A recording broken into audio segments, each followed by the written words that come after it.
Hello, critical thinkers. In this video, I want to talk about the actual final project prompt, that is the controversy moral question paper. So when we talk about the word controversy, it's really any issue or rhetorical situation that has opposing viewpoints. Even if you think back to the burqa and the bikini, or Hardin's argument that I talk about here, or Gandhi's argument, or the national divorce, right?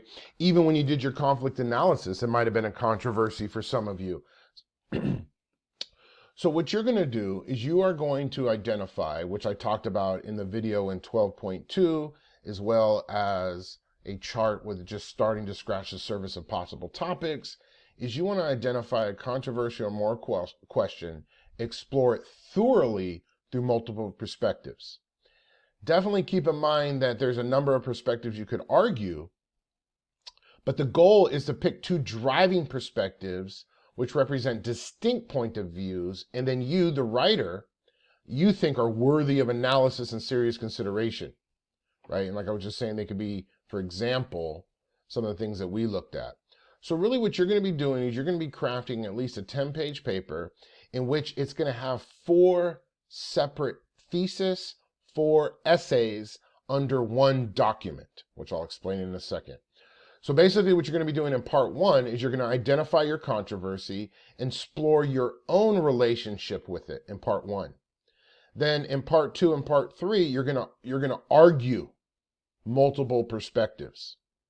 Then in part 4, you're going to analyze and synthesize and put it all together and kind of bring it to a head. So definitely here, this is definitely kind of even what I'm saying here is this is a major personal research project.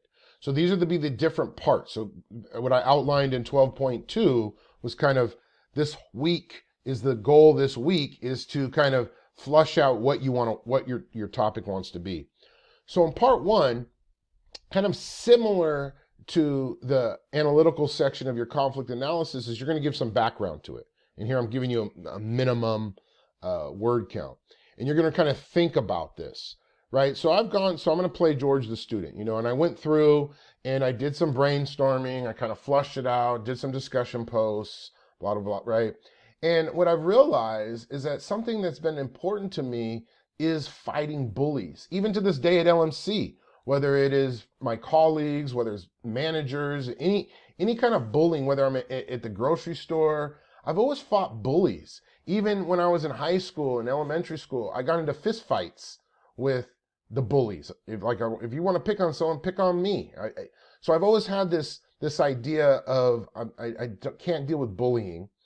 And I might sound Pollyanna, but I do believe in democracy. I do believe in life, liberty, and the pursuit of happiness, even though this country was founded illy and this country has done a lot of foul things. I still believe in it.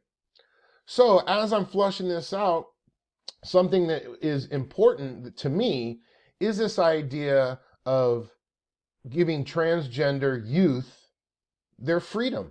Give them the opportunity of life, liberty, and the pursuit of happiness, and not be bullied. Not be bullied at school, not be bullied in politics, not bullied online, in society, right? So this is something important to me. I grew up in San Francisco. I grew up in a diverse community, and I respect humans and what they're about. And who the hell am I to gauge somebody else's identity? So that's what I want to focus in on in part 1. Then in part 2 and part 3, so even back to this, is that I'm going to have its own intro. It's going to have its own thesis. So this is going to be an essay. Like I'm saying, you're going to have 4 essays. Then in part 2 and part 3 is I'm arguing multiple perspectives. For each argument, I definitely want to look at these different perspectives. So once again, I'm kind of flushing out, back to what I'm asking you, is 2 driving perspectives that you think are worthy of analysis and consideration. So definitely, for years, ever since I was young, queer and trans people have been discriminated against. But lately in the news is maybe one of these perspectives I'm going to argue is what I see in society, the rhetorical situation of transgenderism is fake. It is body mutilation. It is child abuse. All these laws that are going up to prevent parents for authorizing uh, young folks transitioning, for example.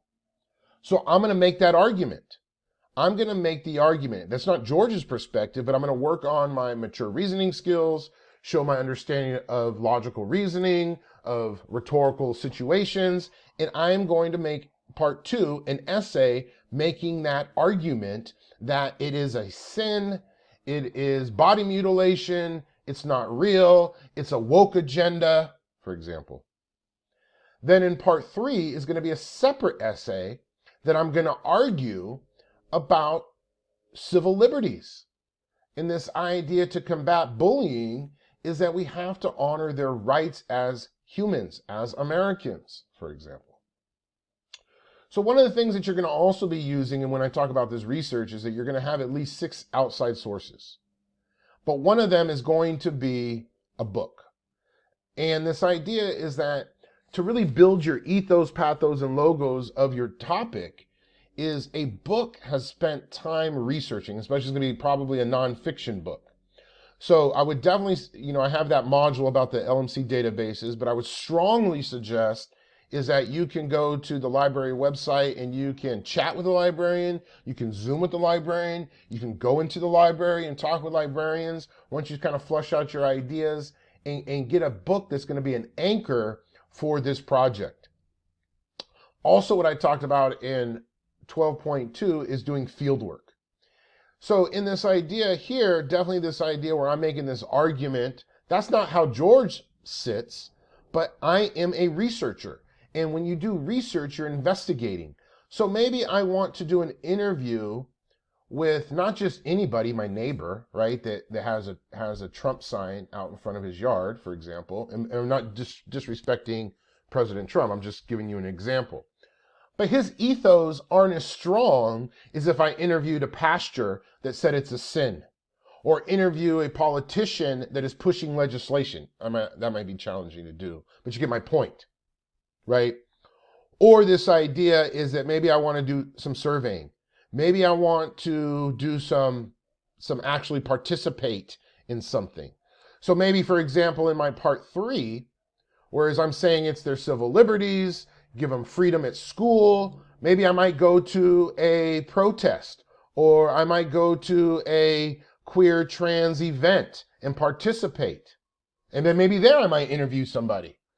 But I want to think about my ethos, pathos, and logos as I'm gathering my research.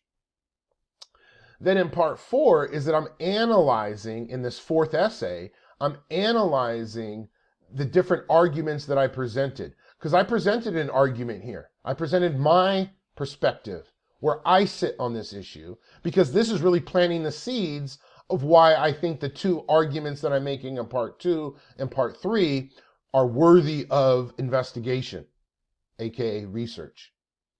Then in part 4, I'm putting it all together, right? I might be thinking about the consequences. I might be thinking about these underlying beliefs and myths. This idea of saying it's body mutilation, well, maybe in my research I'm going to find out, and I started doing some preliminary research, the reason why the medical and parents authorize transitioning a youth is that this idea of transitioning as they hit puberty. That's why it's important. So these laws or the arguments that I make in part 2 that talk about, it's child abuse and wait till they're 18, that the myth is you can't wait till a young person is 18 to transition to the gender of what they identify with, is because you need to do it early when they're young, right? So these are the things that I might want to come to this analysis and come to this head in my part 4. Once again, this is going to be its own essay. But all 4 of these essays are under one document. This is the complexity. This is the sophistication. And then for the criteria for success is that for many of you, this is the last English class you will take in pretty much maybe one of the last essays that you write at LMC, maybe. I don't know. But this idea too is the student learning outcomes for English 221 is to prepare you for academia at the 4-year school. And when you get to transfer, this essay should give you the tools so that you can tackle any kind of research term paper that you're going to encounter at the 4-year. And then definitely, here I'm just giving you all these different bullet points to think about. So there's a lot of moving parts. This essay is not due until the last day of the semester. So there's plenty of time, but this week is the goal is to start to get to moving and thinking about your controversy or moral question. And I can't remember if I said a second ago, is that maybe, for example, maybe they're interlaced. It's not necessarily that it can be a controversy or it's immoral. I think for my argument, I think it's a moral question to give a transgender youth their life, liberty, and the pursuit of happiness. However, it's a controversy because not all Americans share that view, right? So you see how it could be interlaced. Then finally is you can negotiate certain requirements in terms of what type of research you want to use. All right, folks, get to going.